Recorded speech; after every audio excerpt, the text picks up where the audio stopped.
The National Investor's motto is, you can get information anywhere, but here you get knowledge.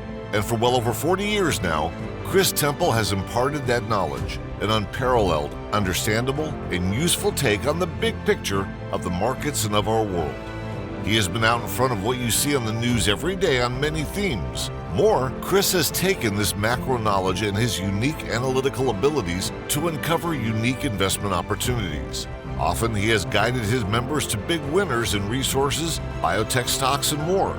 His talents and connections often getting him into ground floor opportunities before they are discovered. Without further ado, here is Chris with today's topic. Welcome in again, everyone. Today we're going to hear of the newest company in the gold space anyway on my recommended list, and that is Borealis Mining. Borealis went public this last summer. They're listed on the Toronto Venture Exchange under the symbol BOGO, as you see here. Here's the other information on the company as well, their website, etc. I have known the CEO, Kelly Malcolm, who you're going to hear from in just a couple of minutes, for several years now. His last claim to fame before moving on and setting up this effort was as the VP of Exploration for Amex Exploration, another one of the companies on my recommended list. They've been there for a while. And those of you who watched it already, if you haven't, look at my YouTube channel for this.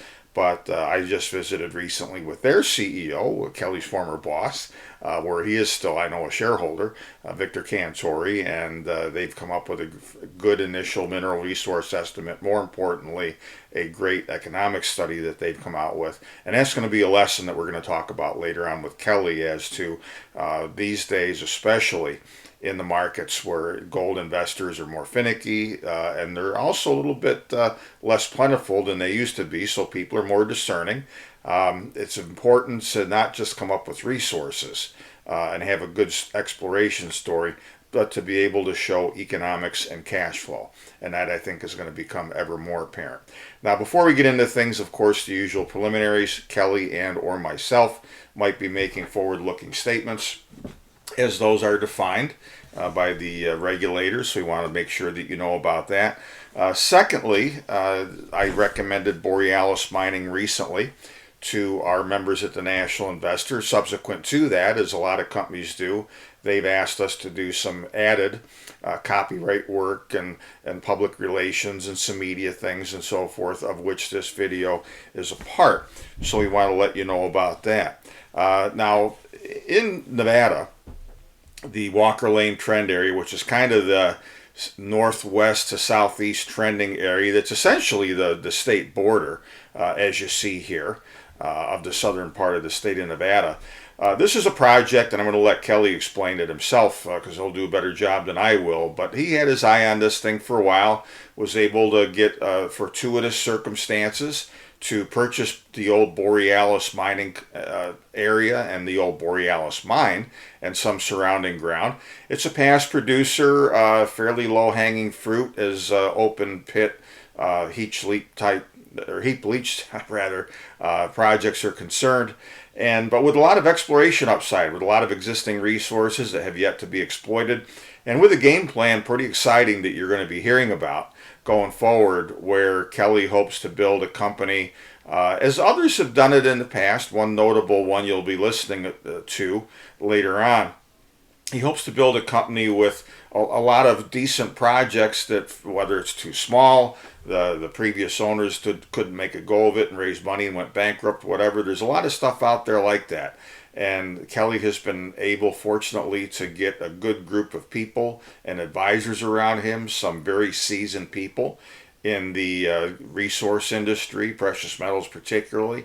So I think that this is a great story that you're going to get a treat with and hear about today. And a couple more quick things before I bring Kelly on. One is that if you're not already on my email list, be sure to get on it. I'm about to update one of my signature special issues that I do on and off in recent years. The title of this one, as you see here, "This is Still Not Your Father's Gold Market." And, we've had a big move in the gold price, and silver caught up a little bit in the recent past during 2024. But again, investors are more discerning. We have not seen by any stretch the type of broad-based and large catch up to the metals prices from by precious metals equities that we are used to seeing in the past. And in order to be able, therefore, to be a successful investor, you've got to know the attributes to look for that do mean something to today's investors. And Borealis checks, in my opinion, these boxes. One is you've got a jockey riding this horse in a person, of course, of Kelly Malcolm, who's had success before, and I think was going to have some success again. And also, real quick, before I bring him on, I want to share just a snippet so you get kind of an idea of what the area looks like where Borealis is concerned. I want to share just a snippet of a video that another outfit did. That kind of did a show and tell largely from on site. This will be a short clip. Basically, you're listening to Kelly in the hard hat here talk about the project and how advantageous and relatively simple it's going to be to move this forward, to bring it back to full-time production, hopefully by the middle of next year. I will have the link to the full version of this video in the notes here, so make sure you don't miss those. But here we go, and enjoy this.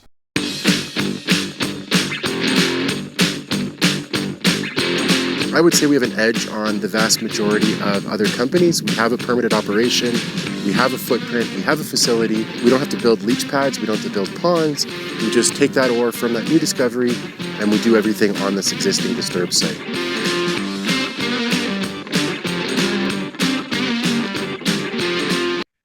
And here is my old friend Kelly Malcolm, who is the CEO of Borealis Mining. Kelly, good to see you as always, buddy. Pleasure to see you too, Chris. Thanks so much for having me on. Well, before you came on, I gave people a bit of a backdrop of how we know one another, your track record and whatnot. And as I mentioned at the outset, one of the things that someone in my position does is you find a proven jockey. You left Perone in good hands for Victor and the crew at Amex, and you were able to sink your teeth into a project in Nevada that you'd had your eye on for a while. So before we get into the nuts and bolts of Borealis in greater detail, tell us how, in maybe a broad sense, this project came to your attention back when, what you like about Nevada, which a lot of our folks, of course, already know that's a good jurisdiction and whatnot, and especially what you like about the Walker Lane trend, because you and I, as I got to learn your story, and even before you went public this summer, I'd already had some exposure in the past in the Walker Lane trend, and it's not always been the highest profile trend, like the Cortez and the Carlin and others farther upstate. But it is one, partly because of that, that is, relatively speaking, less exploited, which until you showed up. So give us that backdrop, if you would. Sure. So yeah, like you mentioned, the last 5, 6, 7 years of my life, we're focused on Quebec's Perron project with Victor and now with Aaron as VP Exploration and Wanda that you know. And we found from essentially nothing what is now announced a 1.6 million ounce resource with a newly put out beautiful PEA. About a year ago, or maybe a little more than that now, I realized that look, we'd found a mine, we'd found something really substantial. I could hang my hat on the fact that we'd identified that. And as you know, part of my job, yes, it was VP Exploration, but I also did a lot of marketing, Chris, and I did a lot of networking, a lot of sort of corporate development type stuff, and developed a really strong network over those 5 years through trade shows, through banker presentations, through broker presentations, etc. And kind of decided that I wanted to do my own thing and run my own company. Eventually, so I started looking for projects, looking for assets. Lithium was hot. Looked into lithium for a little bit. Then it started falling off. And then we started looking at some gold projects back in 2022 when gold was trading about 1,500, 1,600, somewhere in that range. And there were some really great opportunities out there. And we came across Waterton's portfolio. I'd heard through the grapevine that they were looking to liquidate that fund, and they had a number of different projects. So on top of I don't know, 50, 60 different assets that we looked at, we took a pretty serious look at Waterton's portfolio, and they had a number of different projects in there. Some of them were really good, Borealis obviously included. But the thing that really intrigued me about it was, and I'm an explorationist, I'm an exploration geologist by profession. But what really intrigued me was the fact that it was a mine. It was fully built. It was fully permitted. It was really infrastructure heavy. So originally, I was really interested in the rocks, in the results, in the historic drilling, in the potential for growth. And then we did our first site visit at some point at the beginning of 2023, and I got there and I was like, "Holy mackerel! This is this is a mine that I can actually afford to buy, obviously with support of shareholders, but can actually afford to buy. Plus, it's got all that exploration potential that I was so excited about. And really, the second that I got on the site, I was pretty much sold. And this was when there was snow on the ground. Then I came back for my second site visit once the snow had largely dissipated and got to do a real geological scouring of the property and go look at some of the prospects, some of the targets, and I could see all the alterations. So before we get into the details, Kelly, Yep. and what you like about the project geologically and otherwise, it's a past producer. I think it was Echo Bay Mines for a while back, a couple, 3 decades ago or so. Yep. Was running it. They produced several 100,000 ounces of gold, nice, easy, low hanging fruit, oxide stuff at surface kind of thing. But I want to talk about the Waterton angle because a lot of times, and folks, again, when you're in a position like me or Kelly for that matter, there's these firms out there that aren't, what we might consider as full-fledged mining companies per se, but they've got assets. Some of them they treat seriously, some they don't. And over the years, and even with mining companies like the Barracks of the world and some other ones, they don't manage and produce everything that they have. And from time to time, stuff comes available that maybe to them is redundant, but to somebody else is a company maker. So give us a little bit more of that backdrop, why, what Waterton had this thing for in the first place, kind of. For sure. So around 2008, maybe through 2012 or so, Waterton was a pretty significant debt provider to the Nevadan gold mining industry. Right. I don't know whether it was fortuitous or what happened, but a lot of those debts ended up not being able to be repaid, and they ended up owning a lot of the assets that they provided loans to. One of the shareholders of the company that lost the asset to Waterton sued them. This went on for a while, about 8 or 9 years, through three separate levels of court in Nevada. In the end, everything was granted in Waterton's favor, but they had this asset for that reason. They provided a loan. The loan was not able to be repaid. The company essentially went bankrupt. The bankruptcy court provided Waterton with the asset.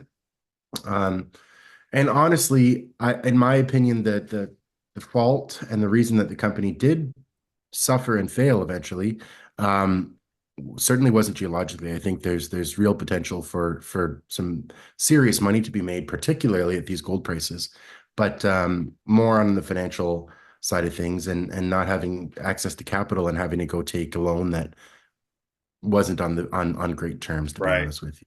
Well, and look, throughout the industry, even a great jurisdiction like Nevada, I'm sure this is true to some extent. I've heard about this even up in Eastern Canada where you had your prior experience. There's a lot of small to maybe some mid-sized projects out there that are just kind of sitting there orphaned. Like in this case, somebody had it and tried to make it go, but they couldn't put all the ingredients together at one time, the money, the personnel, the brains and whatnot. Doesn't mean the property's bad. It means that the right people need to come along. Speaking Exactly. of that, and again, before we get into more of the nuts and bolts, you know, I referred to you as a jockey, okay? And you've got Okay. to look at people in this industry that have had past successes and exploration and whatnot. But you also, as you alluded to, have had some experience with marketing. You've got a good network of people, and you don't have to go down the whole list. We'll have it on the screen here a bit, and people should also go, as I reminded them earlier, to your website and read your presentation, look at all of the material that's there to get better versed. But you've got some pretty good people and money that you already surrounded yourself with going in, so that checks a couple of the different boxes. Tell us about how, for example, Rob McEwen got involved. Sure, and that was one of my favorite. That was my probably my best move I've done since being CEO. Was getting McEwen involved, and the way that happened was, again, we'll speak of Waterton yet again. Yeah. So they are liquidating their fund. They're a private equity firm. They're trying to sell all their assets, return capital to shareholders. The transaction we did was for Borealis was $100,000 cash, and then it was supposed to give them 20% of our stock on listing. That would have had Waterton holding 13.5 million shares. And for a firm that's looking to liquidate, that's a whole lot of paper that's coming into the market. Rob McEwen saw the story, loved the exploration potential, loved what we were trying to do, didn't like them being involved. So I presented to him, I don't know, call it a Tuesday. By Thursday, he called me and said, "Look, I'm interested. I want to take a big position, but I don't want to be involved if that firm is involved because they're just going to be selling into the market and lessen your chances of success and share performance." So he said, "Call them, tell them you got a buyer, um, find me a get me a price, see what it's going to cost me to buy out that whole position. If you can get me the entire thing, then I'm in a big way." So I was able to successfully negotiate something with them. So Rob owns now 16% of the company. He didn't pay me, he paid Waterton directly for their shares, but they're completely gone, and Rob is completely in, and he's a SEDI filer and considered an insider. The other big ones there, Eric Sprott came in just through a conventional private placement, a number of different mining funds. So we've got some really, really good shareholders that are quite supportive of our business plan, Chris, and looking for big things, of course. Well, that's important on two fronts from what you described, Kelly. And folks, for those of you that don't know, Rob McEwen, who made his name and fortune back when up in Red Lake, Ontario, with the Goldcorp mine, when that hit it big back a quarter of a century or so ago. And Eric Sprott, of course, his namesake firm. He's one of the biggest investors, the most successful ones in natural resources as well. So those are, in this industry, kind of the good housekeeping seal of approval, if you will. All right, let's get into the nuts and bolts of the project. And like I said before Kelly came on, folks, this is a very, very different gold market we have today. Even though we have seen gold hit record after record in 2024, pull back some recently, but yeah, a lot of the individual equities and gold mining stocks as a group have not participated as they have in the past. And there's a lot of different reasons for that I explain in my upcoming special issue, which I'm doing a redo of, entitled "This is Still Not Your Father's Gold Market." And there's a lot of things that you need to understand of why things are different now, even with a big move in gold, and why Borealis is the kind of a company that checks the boxes that need to be checked today in this market to have something that I think is going to be a successful investment, a successful company. And those include, you're not only a past producer, but you've got some on and off production right now from running old dump material, stuff that was already on leach pads and whatnot. But this is something where you think you're going to be able to put it in a more full-time production by mid next year, is it? That's the plan at the moment, Chris. Yes, believe me, I'm pushing my team right now. Yeah, we had a little pullback in gold, but these are still amazing gold prices, and Well, I'm and looking. long term, we're going to go a lot higher. There's a Yeah. hundred reasons right now why it might go higher or lower. I was looking for the correction, frankly. We're recording this on the 18th of November to get even more pronounced. Maybe go back down a couple of breakout levels, a few $100 lower, because we were 2,500 and some change last week. But then we had another geopolitical and potential war worry come out over the weekend, and so that's got gold firming up quite nicely again. And so, it's only a matter of time and circumstance, but this long-term move, I don't think is going to change. So tell us about the nuts and bolts of the project. You did have a few gold pours recently, and for those that don't understand mining as much as the average person, they might like gold, but they don't understand all the intricacies of gold mining. Explain the importance of having all of this oxide material that's available, that's gold bearing, because it's much easier recovery. Yeah, so oxide gold is just gold. It's a conventional gold deposit, but the difference is that so typically in a gold deposit, you'll have your host rock, so a granite or a basalt or whatever you call it. And then you'll have some quartz veins that come through that are carrying gold and pyrite or fool's gold or chalcopyrite, sulfide material that comes along with the gold mineralization. In the case of Nevada, most of the time, when you have when you have the gold deposits, the sulfide is tied up into the crystal of that. The gold is tied up in this right in the crystalline structure of those pyrite grains or chalcopyrite grains or marcasite or whatever you call it. Um, in an oxide gold deposit, it's the exact same chemical makeup. The only difference is that rainwater or groundwater has percolated through that rock and essentially removed all of the sulfur out of the system and made sulfuric acid essentially, but left behind that host rock, the quartz, and most importantly, left behind gold and silver and other metals that were trapped up within those sulfur grains. So essentially, So, over time, the rainwater in the air, in some areas it might be 20, 30 meters below the surface. Some areas it might be a few hundred meters below the yep, surface. It's removed that first step in the process to liberate gold, as if it would exactly. that we would have if it was deeper. And then what you can do with that ore, once you have the once it's oxidized and that sulfur is removed, and now the gold is free milling and liberal system, then you can do what's called heap leaching. Chris, did we cut Right. out there? Oh, sorry. But what you do is heap leaching, where you basically take the rock, you blast it out of a pit in the ground, crush it, make a big pile.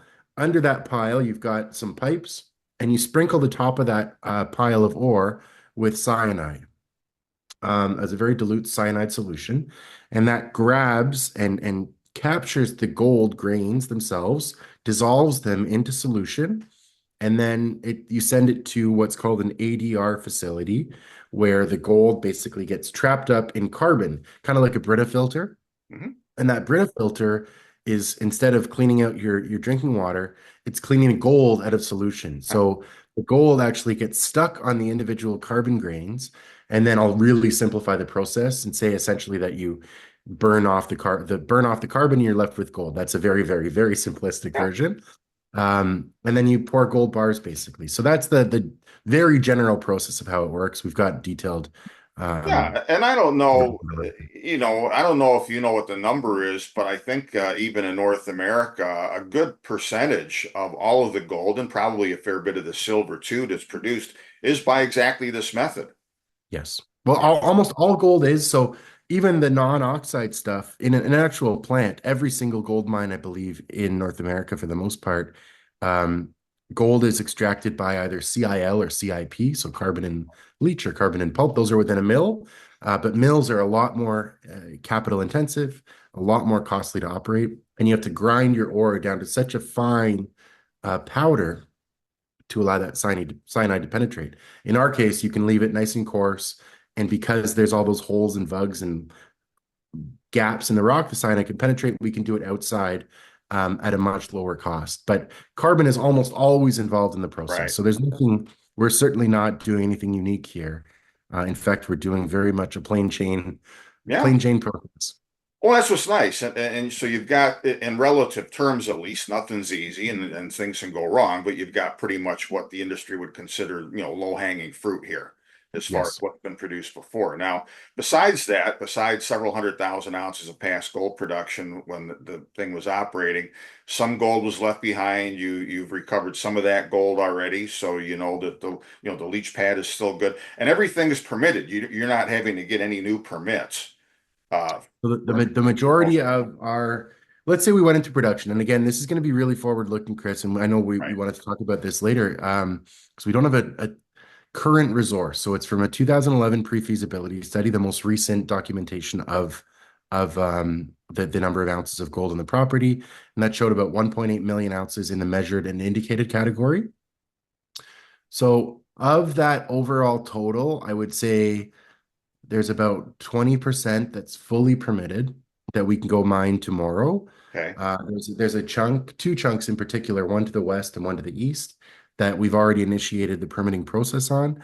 But we've got enough runway in front of us, Chris, that we can essentially start mining and not stop until we've exhausted what resources are what we consider to be, and again, very forward-looking term, reserves or ounces Okay. that are potentially extractable for monetary for profit.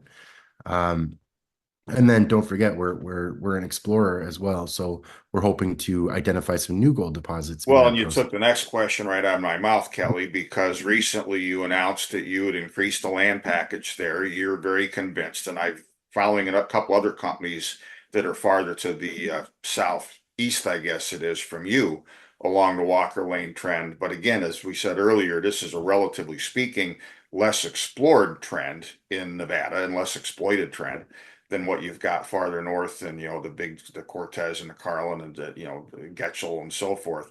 Um, but you are looking to do more exploration and to build up a land package of maybe a few different resources well beyond just the proximate area of Borealis.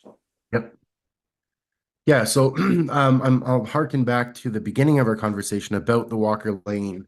Um, so one of the interesting things about it is it is old in terms of its discovery timeline when you look at the rest of Nevada.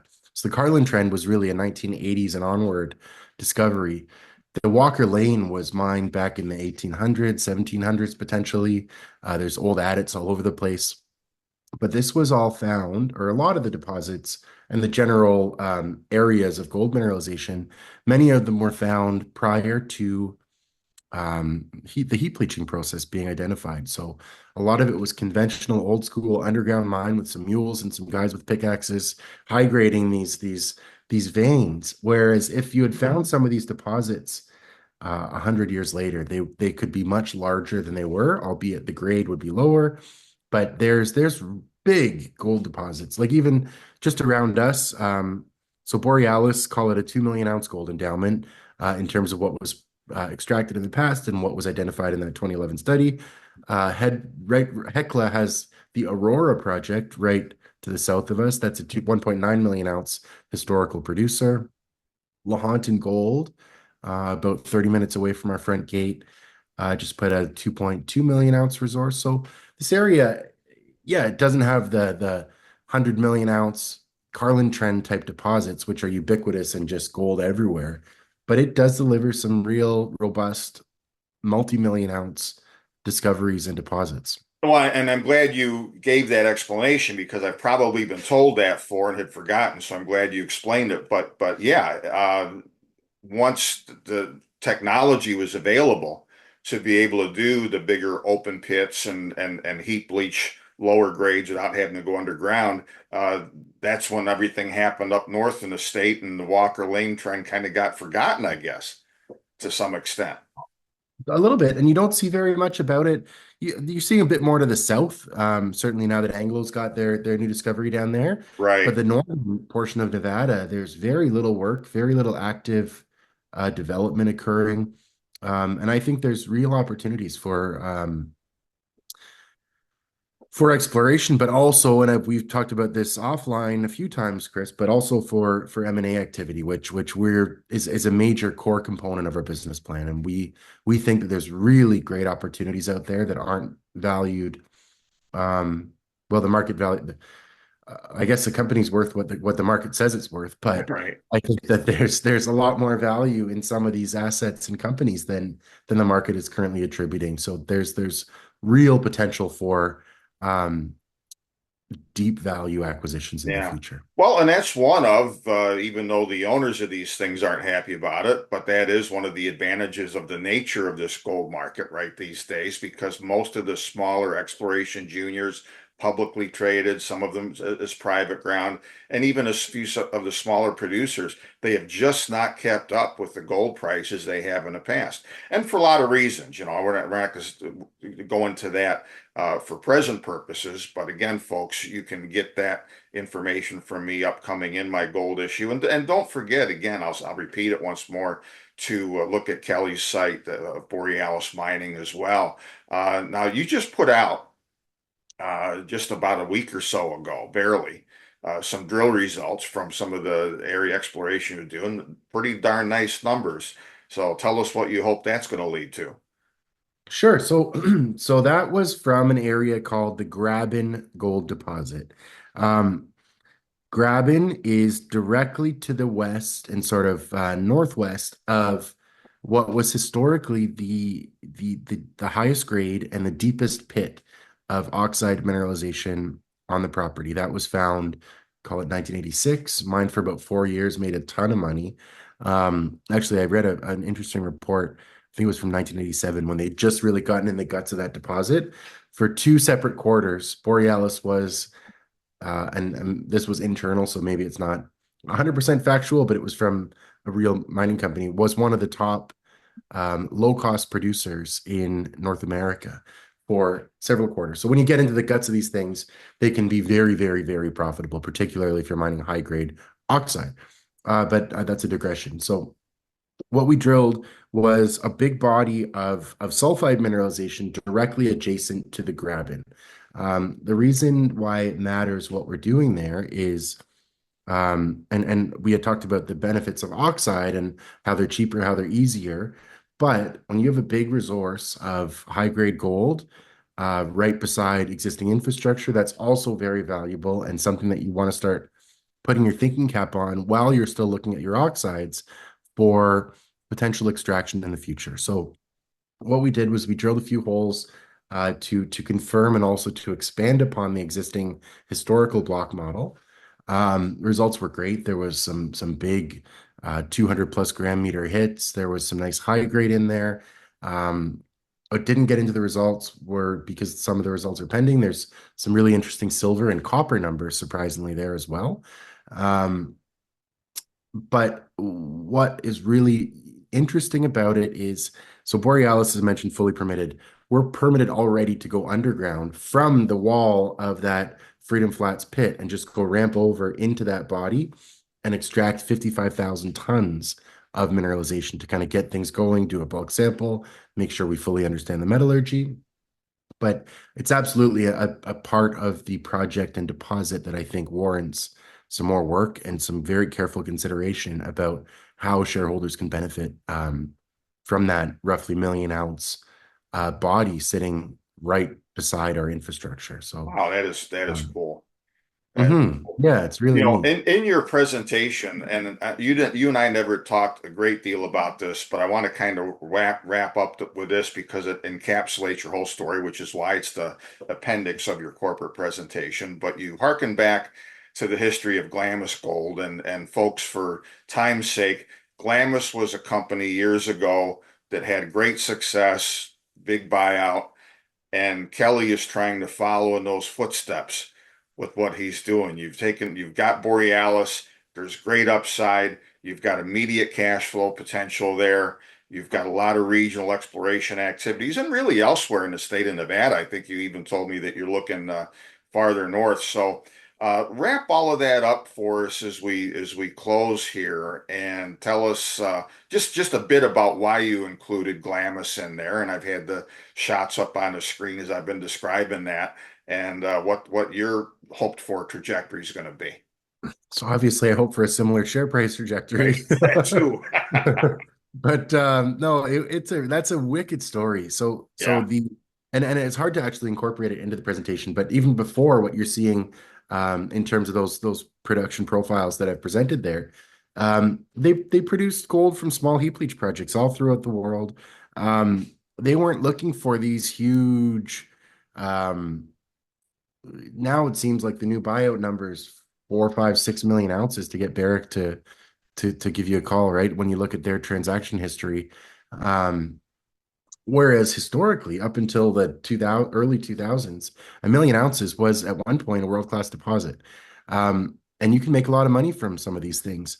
So what was really interesting to me about Glamis was their focus was not on revenue, not on ounce production, but like a normal business. If your father was, my dad was owned a garage, his focus was on profit, not on revenue.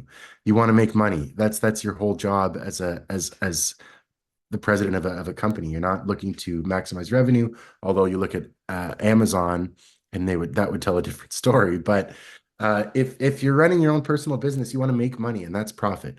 So these guys looked for high margin ounces, low capital costs, and a pathway to free cash flow. And they did this over and over again. But what was really interesting about um, what I have in that presentation, I think it's on the last slide of the appendix. It shows the quarterly production just ahead of their takeout from 4 or 5 different mines, and one is 10,000 ounces, one's 15,000 ounces, one's 60,000 ounces. These are not big mines. It resulted in a $4.x billion takeover to Gold Corp, which was at one point the best consolidator of good projects in the world. And it just was a really it's a really interesting example of an acquisition strategy where you're not looking to tell people, yeah, I bought 5 million ounces. You're looking to say, I bought a project that can generate me $30 million of free cash flow next year with a $15 million capital investment. And that's a strategy that very few companies are employing, Chris. And Yep. I know your audience is pretty financially oriented, so this strategy probably makes a lot of sense to some people. And Well, you look at it Constellation exactly. Software, same thing. They do that. That strategy is buy free cash flow, is what Yeah. they're looking to do. Exactly right. And that's one of the takeaways really from this, folks, as well as from my impending rewrite of my precious metal special issue. More than ever, the investors who are paying any attention these days, you're not going to dazzle them with ounces in the ground. You're going to dazzle them with, here's how much money we're going to make on this thing. Here's what's going to come. And so you've taken a right track on that, referring back to Amex Exploration. That's a track Victor took. People didn't understand it at first. Some still don't, but I think he's going to have the last laugh when you I look think at so how too. strong that PEA was. We just did a video. You'll find it also on my YouTube channel here, folks. I just did an update with Victor at Amex about exactly that thing. So that's what investors want to see going forward, and I think you're on the right track. You got a great project, and congratulations for putting that together. And I'm looking forward to keeping in touch as you work more and more on building a company and have a bunch of those little projects that generate money. That's what investors want to see. So real quick as we close, Kelly, I mentioned this before you came on. I just want to make sure I'm correct that your OTC listing in the US, you anticipate having that here before too much longer? We're working on it. Yeah, I'm hoping by year end, if not into very early into 25. And for those that don't know, interactive brokers, you can buy TSXV stocks quite easily. But Oh I yeah, know and I we're tell trying to get people the that. OTC listing soon. Yeah, I Um, tell people all just the been time slow. that for that and a lot of reasons you should have an interactive brokers account. I do. Yeah. And that's how you're able to buy stuff straight off the venture exchange, let alone any place pretty much on the planet without having to worry about what the US does or doesn't allow. So anyway, Kelly, congratulations on putting this great company, great team together. You got some really good people behind you. Folks, again, take the time to look at their corporate presentation and more on the website. Kick the tires, and if you feel as I do, take a position for not only the company's, I think, promising future, but again, whatever we may see in the near term, up or down or sideways or choppy or whatever, the long-term trend for gold is going to remain the same as it has for over 50 years now. It's fiat currencies go down in tag team fashion. Gold and other hard assets over time are going to go up. So, Kelly, thanks much, and I look forward to the next time our paths cross. Thanks very much, Chris. Really appreciate it. Take care. For much more of the National Investor's cutting-edge content and actionable investment opportunities, make sure to subscribe to Chris's free content at nationalinvestor.com. And don't forget to like this video and subscribe to this channel too. Thanks for tuning in, and we'll see you next time.